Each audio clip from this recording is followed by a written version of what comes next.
Jumatatu umeingia kazini, unasikia usingizi. Kuna triki ambayo unaweza ukaifanya ili uweze kupumzika. Kwa mfano, umefanya kazi alafu umechoka na unataka kupumzika, na unataka bosi akipita kwenye deski yako akute kuna kitu kinaendelea kwenye kompyuta yako, kuna activity ama kuna kitu ambacho kinakuzuia wewe usiendelee na kazi. Sasa unafanya nini?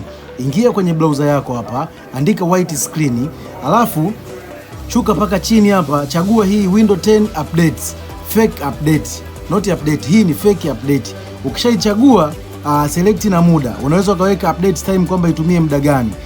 Unachagua kwa mfano dakika 40, nusu saa, dakika 60, wewe utaamua ichukue muda gani kumaliza hii fake update ambayo bosi akipita nyuma ya deski yako ataona kuna activity inaendelea kwenye kompyuta ambayo imekuzuia wewe usiendelee na kazi.